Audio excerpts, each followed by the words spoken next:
Inspire coaching centre में आपका स्वागत है। मैं अकरम अहमद। आज हिंदी का प्रथम वीडियो बनाया जा रहा है और हिंदी में सबसे पहले स्टार्ट करते हैं वर्णमाला। और वर्णमाला में देखेंगे हम स्वरों की संख्या क्या है, व्यंजनों की संख्या क्या है, किन किन आधारों पर इनका वर्गीकरण हुआ है। तो आज हम देखते हैं हिंदी की वर्णमाला। ठीक है, तो वर्णमाला सबसे पहले देखते हैं हम वर्ण किसे कहते हैं। वर्ण तो यह लिखा है भाषा की सबसे छोटी इकाई को वर्ण कहते हैं। ठीक है, तो भाषा की सबसे छोटी इकाई को क्या बोलते हैं हम, वर्ण कहते हैं। ठीक है, इसी प्रकार वर्णमाला किसे कहते हैं, ये क्वेश्चन बनते हैं एग्जाम में। तो वर्णमाला किसे कहते हैं, तो देखिए वर्णों के व्यवस्थित समूह को वर्णमाला कहते हैं। क्या कहते हैं, यानी कि वर्णों के व्यवस्थित समूह को वर्णमाला कहते हैं। तो आपको ध्यान रखना है, वर्णों के व्यवस्थित समूह को वर्णमाला कहते हैं। ठीक है, तो अब मुख्य तत्व देख लीजिए जो पेपर की दृष्टि से बहुत इंपोर्टेंट होते हैं। ठीक है, तो आप देखिएगा क्या है, उच्चारण के आधार पर वर्णों की संख्या कितनी है, 47। ठीक है, 47 वर्णों की संख्या है उच्चारण के हिसाब से। देखिए जिसमें 10 स्वर हैं 37 व्यंजन। कितने व्यंजन हैं, 37 व्यंजन हैं, जिसमें 35 व्यंजन मुख्य व्यंजन है और 2 आगत व्यंजन है। आगत व्यंजन कौन कौन से हैं, जा और फा। जा नहीं बोलते, जा और फा बोलते हैं। ठीक है, 35 मुख्य और 2 आगत व्यंजन। जबकि परंपरागत रूप से अगर पूछा जाए एग्जाम में कि व्यंजनों की संख्या परंपरागत रूप से क्या है, तो आपको बताना है परंपरागत रूप से व्यंजनों की संख्या 33 है। ठीक है, इंपोर्टेंट है ये हमारा, ज्यादातर परंपरागत रूप से ये एग्जाम में पूछा जाता है। तो एग्जाम में परंपरागत रूप से पूछा जाता है, तो आप ध्यान रखिएगा परंपरागत रूप से वर्णों की संख्या यानी कि वर्णों में व्यंजनों की संख्या कितनी है, 33। ठीक है, अब हम देखते हैं सबसे पहले स्वर। ठीक है, स्वर कौन कौन से हैं और स्वरों का वर्गीकरण किस हिसाब से हुआ है। तो आपको पता है, जानते हैं आप लोग, ट्रिकी आपको हिंदी पढ़ाई जाएगी जो एग्जाम की दृष्टि से इंपोर्टेंट है। ठीक, तो आप देखिएगा सबसे पहले छोटा आ, बड़ा आ, छोटी ई, बड़ी ई, छोटा ऊ, बड़ा ऊ, ऋ, ए,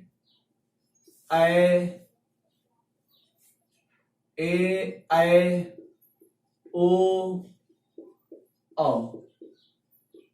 ठीक, तो वर्णों की संख्या कितनी है यहां पर, 1 2 3 4 5 6 7 8 9 10 11। ठीक है, जबकि परंपरागत रूप से कितने हैं, परंपरागत रूप से गिने जाएंगे तो 1 2 3 4 5 6 7 8 9 10। तो ये परंपरागत रूप से लिखे हुए 10 स्वर। ठीक है, जबकि लिखित रूप में स्वरों की संख्या कितनी है, 11 है। ठीक है, तो आपको ध्यान रखना है ये स्वर है। ठीक है, ये यानी 11 जो है तो स्वरों की संख्या है। अब पूछी जाए कुल स्वरों की संख्या कितनी है, तो आपको ध्यान रखना है कुल स्वरों की संख्या 13 है। जबकि परंपरागत रूप से स्वरों की संख्या स्वरों की संख्या पूछी जाए तो 13 है, जबकि परंपरागत रूप से स्वरों की संख्या 11 बताई जाती है। ठीक है, अब हम इसका डिवाइडेशन करेंगे कि स्वरों को कितने भागों में डिवाइड किया जाता है, किन किन आधारों पर इसका वर्गीकरण किया जाता है। तो हम देखेंगे सबसे पहले स्वर का वर्गीकरण। स्वरों का वर्गीकरण क्या है, सबसे पहले देखेंगे मात्रा के आधार पर। किसके आधार पर देखेंगे हम बच्चों, मात्रा के आधार पर देखेंगे भाइयों। अब देखिए मात्रा के आधार पर क्या है, हमने पढ़ रखे हैं मात्रा के आधार पर 3 प्रकार के होते हैं। ठीक, नंबर 1 है ह्रस्व स्वर,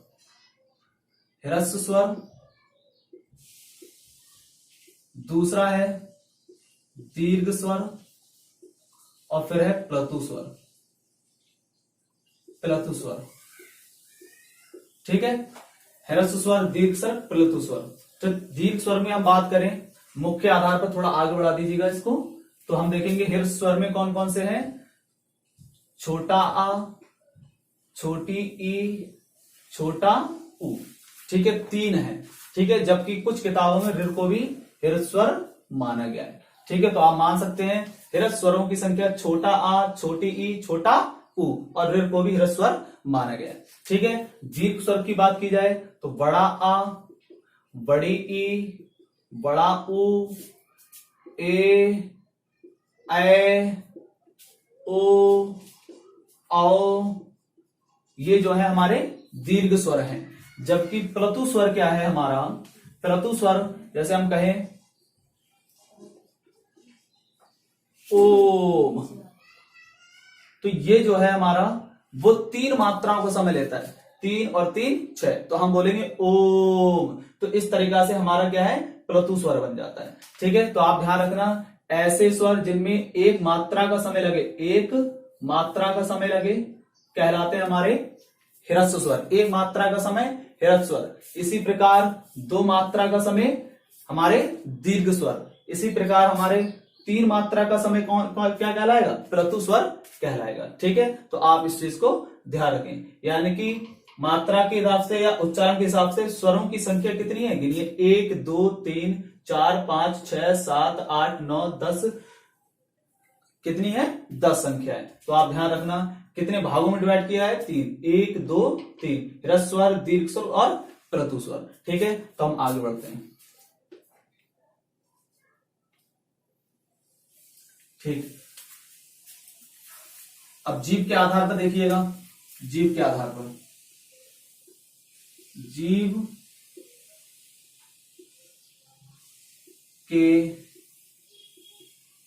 आधार पर, जीभ के आधार पर स्वरों की संख्या भी कितनी है? 3 है। ठीक, कौन कौन से हैं वो देखिएगा।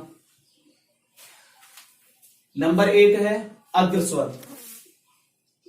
अग्रस्वर, मध्य स्वर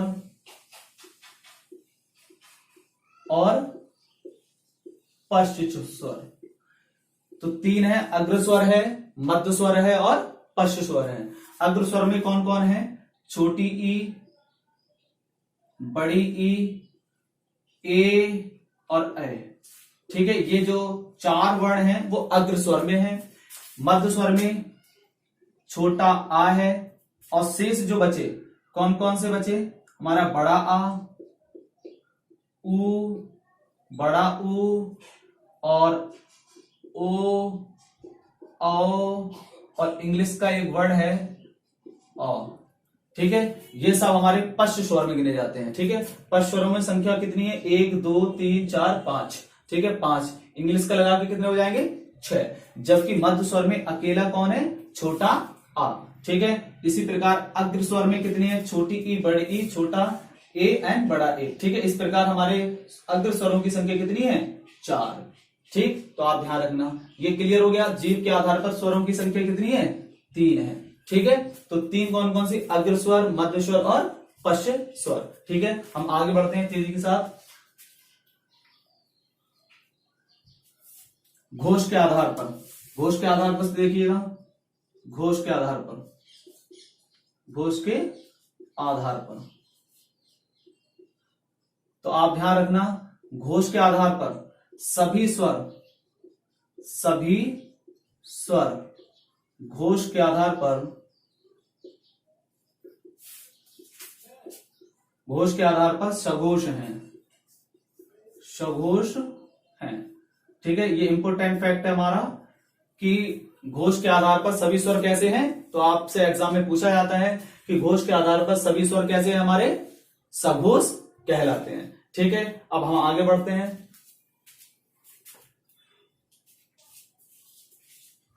हम देखते हैं मुख के आधार पर, मुख के आधार पर स्वर। मुख के आधार पर स्वर कौन कौन से हैं? इनको 4 भागों में डिवाइड किया जाता है।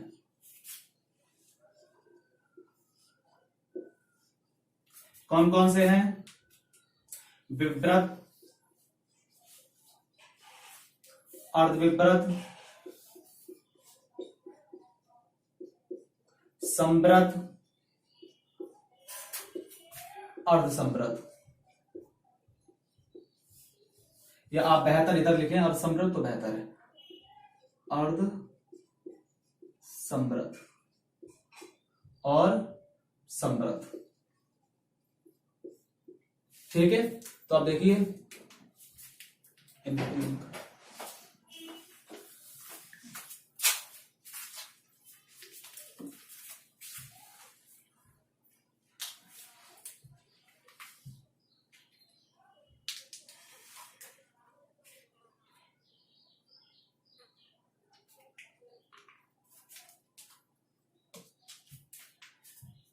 तो क्या बताया, मुख के आधार पर स्वरों की संख्या कितनी है, 4।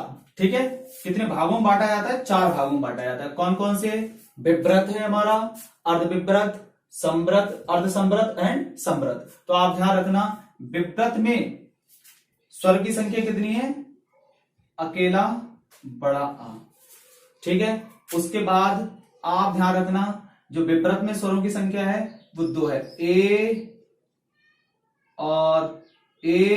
और ओ। इसके साथ में इंग्लिश का एक वर्ड और साथ में छोटा आ। तो इस प्रकार यहां पर संख्या कितनी हो जाती है, 4। छोटा आ, ए, और ओ। तो आप ध्यान रखना, 2 तो हमारे किसके हैं, 2 किसके हमारे गुण के हैं, 2 हमारे कौन है, गुण हैं, और एक छोटा आ और एक इंग्लिश का अ। ठीक है, तो इस प्रकार यहां पर संख्या कितनी हो जाएगी, 4।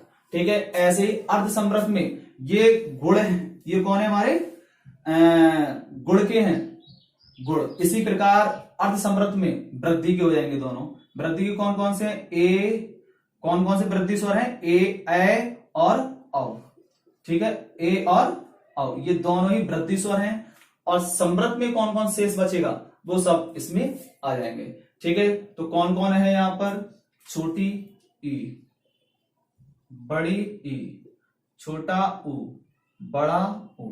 तो इस प्रकार यहां पर ये है, बड़ा आ अकेला विव्रत में है, जबकि अर्धविव्रत में आ और ए, ओ, औ, ए और औ अर्धसंवृत में है। संवृत में कौन कौन, छोटी ई, बड़ी ई, छोटा ऊ एंड बड़ा ऊ।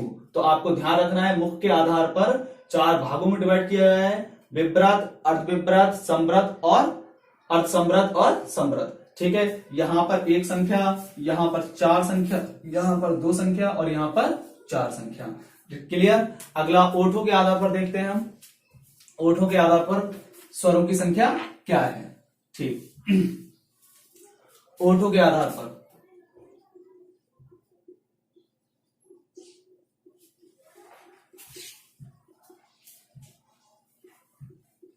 ओठों के आधार पर ओठों के आधार पर 2 प्रकार के स्वर पाए जाते हैं। नंबर 1 है व्रतमुखी और अव्रतमुखी। अव्रतमुखी, ठीक है, व्रतमुखी और अव्रतमुखी। ओठों के आधार पर कितने प्रकार के हैं, 2 प्रकार, व्रतमुखी और अव्रतमुखी। तो आप जानते हैं, प्रयोग के आधार पर देख लीजिए, तो छोटा ऊ, बड़ा ऊ, ओ और औ, ये सारे कितने हैं, 4 वर्ण हमारे व्रतमुखी में हैं। तो अव्रतमुखी में यानी कि ऐसा मुख, यानी कि हमारे मुख ऐसा बन जाए इन वर्णों से कि व्रत जो हमारे जो ओठ हैं वो कैसे हो जाए, गोल हो जाए। तो ओ देख रहे हैं आप लोग, गोल बन रहा है, ओ और ओ। ठीक है, तो इस प्रकार व्रत जो बनेगा, व्रत के आकार का अगर ओठ बन पा रहे हैं तो आप ध्यान रखना वो वर्ण कौन से हमारे व्रतमुखी, और जिसमें गोल ना बने वो कौन से हैं, अव्रतमुखी हैं। कौन कौन से हैं, छोटा आ, बड़ा आ, छोटी ई, बड़ी ई, आ ई और ए और ऐ। ठीक है, ये हमारे कौन से हैं, अव्रतमुखी में हैं। ठीक है, ये ओठों के आधार पर हो गए। हमने आपको स्वरों का वर्गीकरण पूर्ण तरीका से समझा दिया है। आप इसको पोस्ट कर करके देखें वीडियो को। अब हम देखते हैं व्यंजनों की संख्या क्या है। तो व्यंजनों की संख्या पर हम आते हैं। ठीक,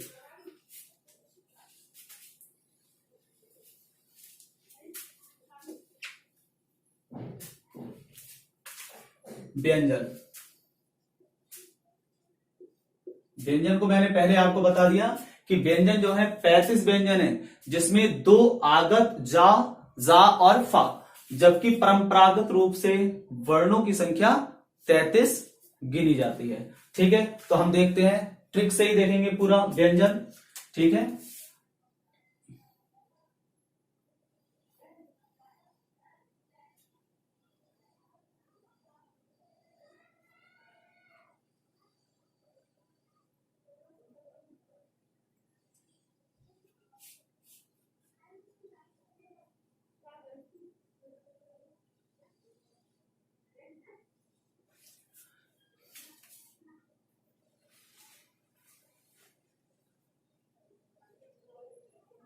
ठीक है, ये है हमारा हाथ।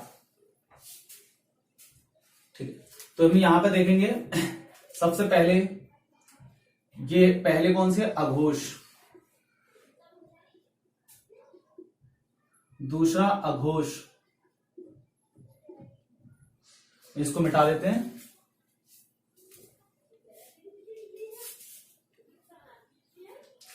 और यहां पर है सघोष, यहां सघोष और यहां भी सघोष। यहां पर है अल्पप्राण, यहां है महाप्राण, यहां है अल्पप्राण, यहां है महाप्राण,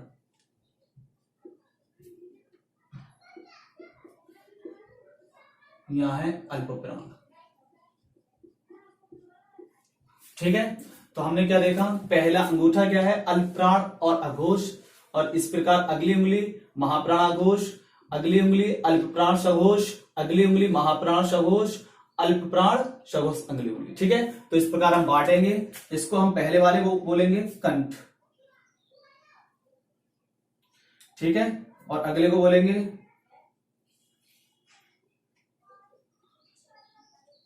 तालु, फिर बोलेंगे मूर्धा, क्या बोलेंगे, मूर्धा। अगले को बोलेंगे हम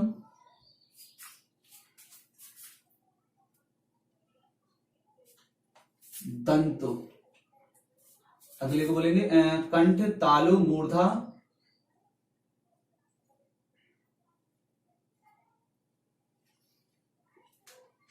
कंठ है, फिर तालु आ गया, फिर मूर्धा आ गया, फिर हमारा क्या आ गया, दंत आ गया, फिर आ गया हमारा ओष्ठ।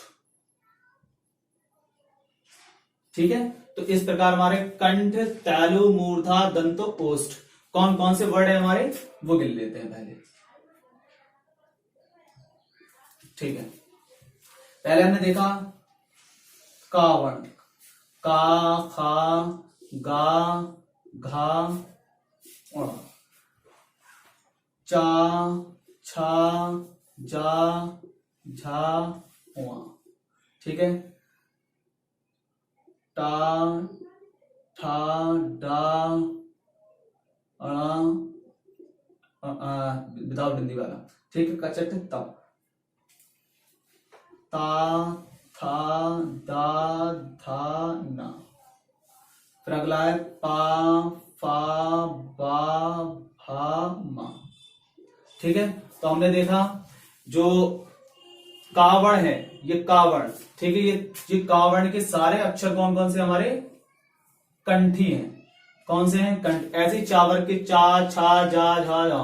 ठीक है, क्या है, तालु। इसी प्रकार अगला वर्ड मूर्धा, टावर्ग, दंती, तावर्ग, और इसी प्रकार हमारा ओष्ठा पावर्ग कहलाता है। ठीक है, तो आपको ध्यान रखना है, इस प्रकार व्यंजनों की संख्या कितनी हो जाती है हमारे, 25 हो जाती है। तो इसे हम उच्चारण की दृष्टि भी बोलते हैं। ठीक है, स्पर्श दृष्टि से, स्पर्श दृष्टि से, तो आप ध्यान रखना है, स्पर्श दृष्टि से व्यंजनों की संख्या कितनी है, यानी कि टोटल कितनी है, 25 है। ठीक है, इसी हाथ में हम सारे व्यंजनों को समझ लेंगे, कौन सा सघोष है, कौन सा अघोष है। और इन्हीं पांचवें वर्ड को हम बोलते हैं, इन पांचवें वर्ड को हम बोलते हैं नासिक।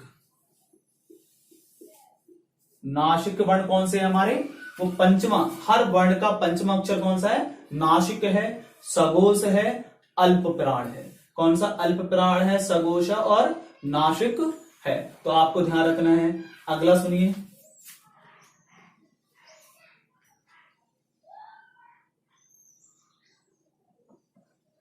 ठीक है, हम यहां पे बना लेते हैं सघोष, यह बना लेते हैं अघोष,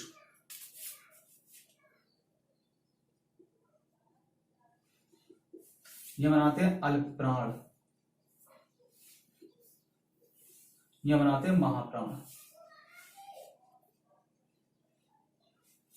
ठीक है, तो हम सघोष देखेंगे और क्या है सघोष।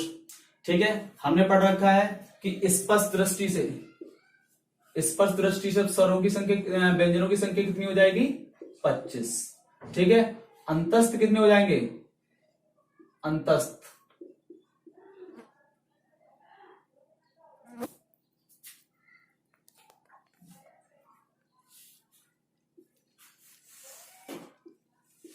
अंतस्थ व्यंजनों की संख्या कितनी है, या, रा, ला और वाह। ठीक है, कितनी है 4 संख्या है। और इसी प्रकार ऊष्म व्यंजनों की संख्या कितनी है, ऊष्म व्यंजन शा, शा, शा और हा। ठीक है, जिसमें कितनी संख्या है इनकी भी 4। ऐसे संयुक्त व्यंजन कितने हैं, संयुक्त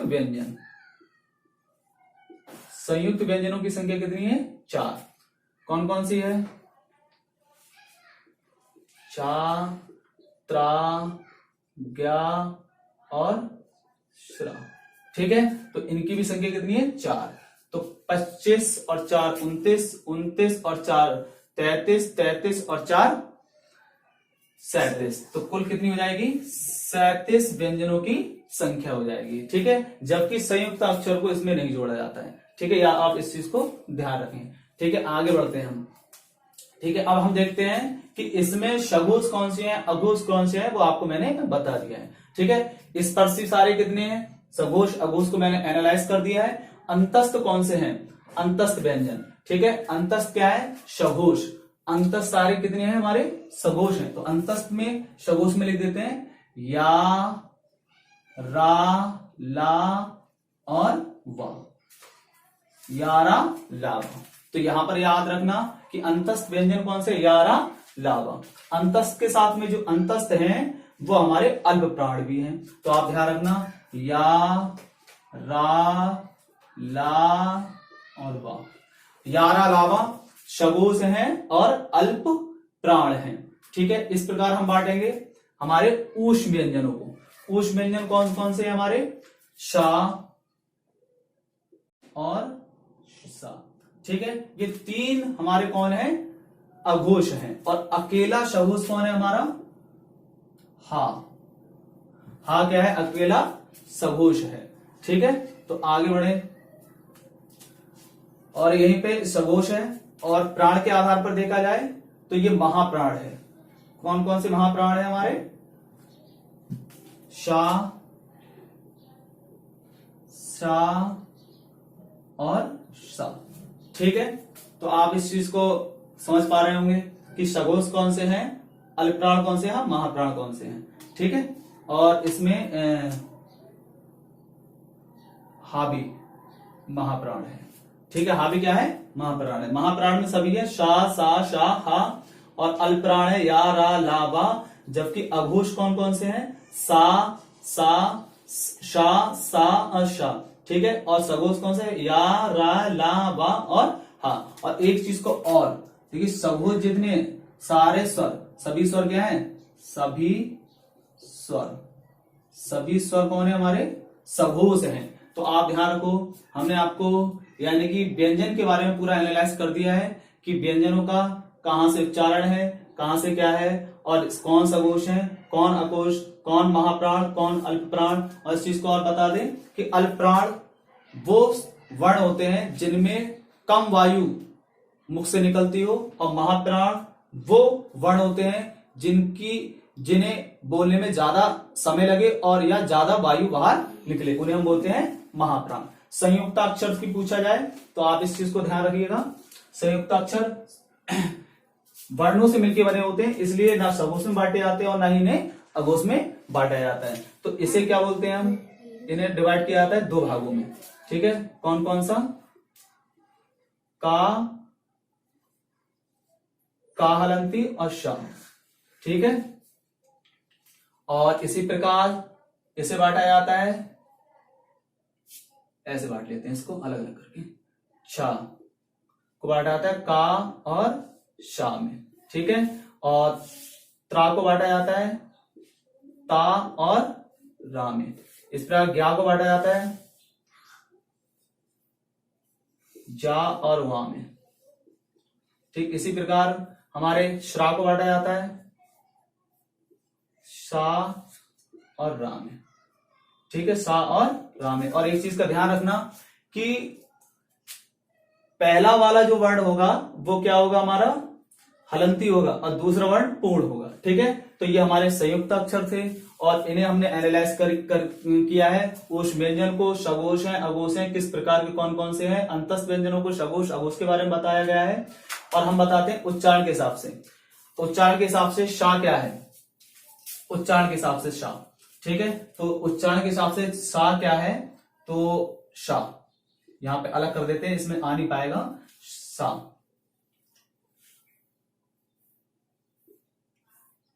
तालु। और ये शा है वो मूर्धा। और ये क्या है, जो सा दंतमूल, दंतमूल या हम इसे दंती भी कह सकते हैं, ठीक है। और हा क्या है यहां पर, कंठ स्वर, कंठ स्वरी। ध्यान रखना हा यहां पर कंठ स्वरी है, शा दंतमूल है और शा मूर्धा है और शा क्या है, तालु है, ठीक है। और इसी प्रकार हमारे या को हम डिवाइड करें तो या को कैसे करेंगे, यहां पे या वा रा और ला, ठीक है। या रा लावा। या को हम बोलते हैं, या को हम बोलते हैं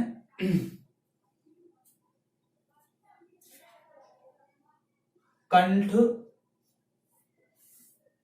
तालु। वा को बोलते हैं दंतोष्ठ। वा को हम बोलते हैं दंतोष्ठ, या को बोलते हैं कंठ तालु और रा को हम बोलते हैं मूर्धा।